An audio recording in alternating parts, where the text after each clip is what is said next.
Hi everybody and welcome to this video about simple date and time functions. Working with date and time functions can be really tricky if you don't understand them well, so please watch this video to know all about the basics of working with date and time functions.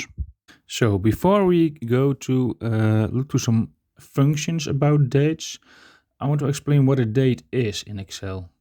A date in Excel is basically just a number.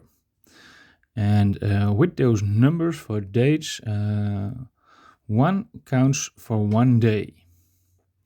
So when using the 1900 date system, which is the standard in Excel, a date is just the number of days after 0 January 1900. And let me show you how that works. So basically what I'm saying is that when I type 10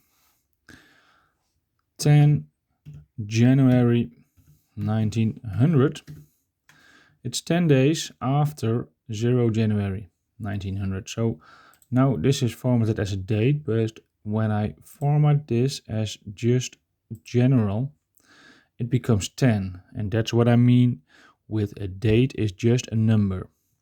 So 10 January 1900 is just the number 10.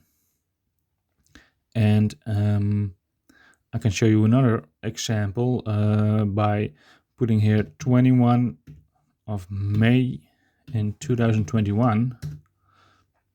The format is adjusted to date, and I can also format this as a general, and you see this is 44,373 days after 0 January 1900.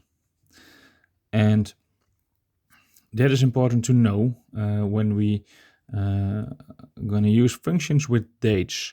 We can also have half of a day.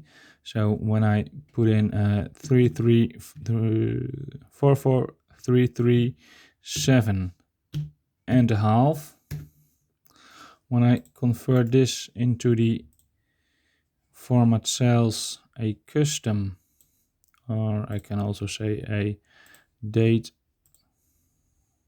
with a time behind it, you see it's 12 o'clock because it's half a day past 21 of May. So that's what I mean with a date is basically just a number. Well, let's look to the functions we have here for dates and times. I summed up some functions here which I want to explain to you. The first one is the date function. The date function, and I already typed it here, is the isDate, and it has 3 arguments. And the 3 arguments are the year, the month, and the day. I just referred to these 3 cells in this case, the 15 for the day, 7 for the month, and 2021 for the year. So the date function combines these 3 values to a date. Well, practically the opposite of that is the isDay, month, or year function. So, like I said, this one returns a date from 3 separate values. This one returns a value from 1 date. So, for example, when I say isMonth and I refer to this date,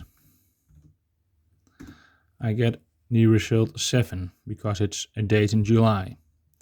And I can also say isDay from this date, and it returns 15. So I can get only the day, the month, or the year with this formula function.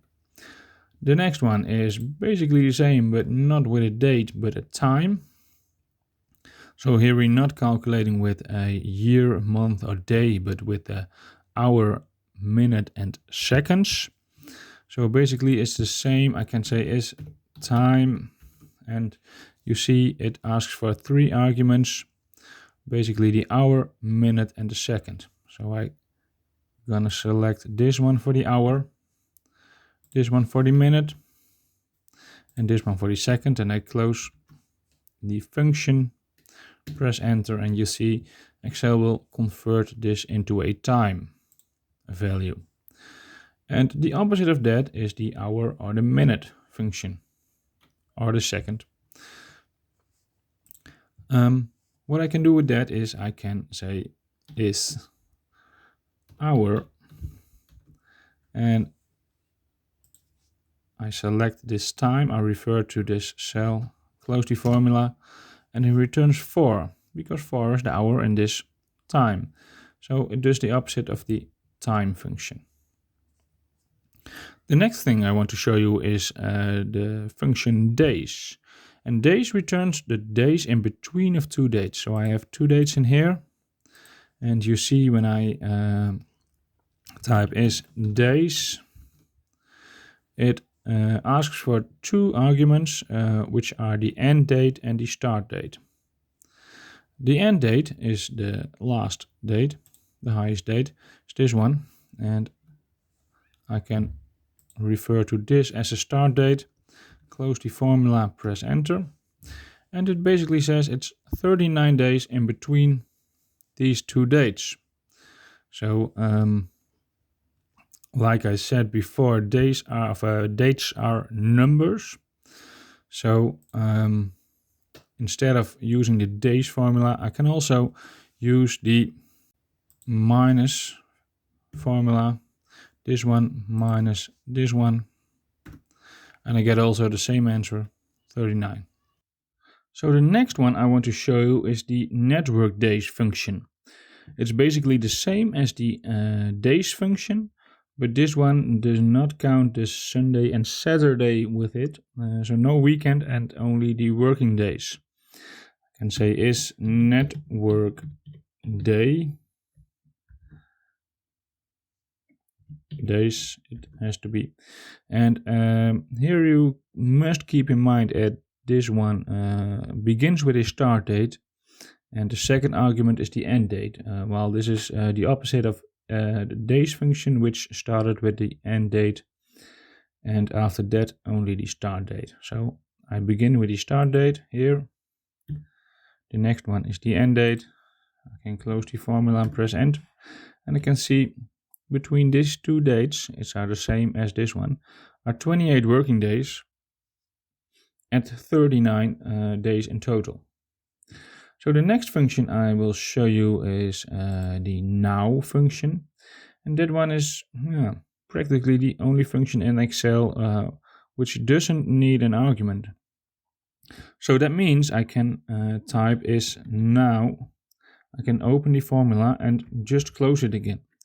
I don't have to type an argument, don't have to refer to a cell, and I can just open and close the formula. I can press enter, and you see here is the actual date and time. I can show you how this works.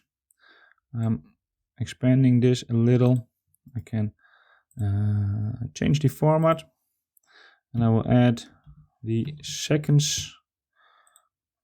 And this formula is recalculated every time the sheet changes, the workbook changes, or you type F9 to calculate. So I'm gonna press F9 now to recalculate, and you will see the result of the formula will change. So I can press F9, and you see the minutes and the seconds are changing, and again and again and again. So this is a nice function to get the actual date and time. The next one is the weekday function, and that returns the number of the day of the week. So I will show you. I can type is weekday, and I refer again to this date. It's the serial number, it means this date. And there's an optional argument, and that's the return type. And that's an interesting one because I can use that one and I get a number of types for this argument, and they are all explained here. And when I use 1, it's the numbers beginning at Sunday through Saturday. So Sunday is 1, Saturday is 7. So I can also start on a Monday. I can start on Tuesday. I can basically take every day to start with, and that's the return type argument. So in this case, I'm going for this one. close the formula, and you can see 15 July 2021 is the 5th day of the week when starting on a Sunday. The last one I want to show you is the WEEKNUM function, and that returns the number of the week in the year. And I can show you like this: SAS WEEKNUM, open the formula. And again, I have an optional argument return type. I first gonna refer to this cell, and when I press semicolon, I can choose between all types of week numbers. So be careful which one you take here. It can be a bit tricky when a year has 53 weeks. Just be careful which one you choose here. I'm going for number 1. Close the formula, and you will see 15th of July in 2021 is week number 29. So thanks for watching this video about simple date and time functions. When you have other tips and tricks for using date and time functions, please let me know in the comment section. And again, thanks for watching, and don't forget to subscribe so you can watch all my other videos about Excel.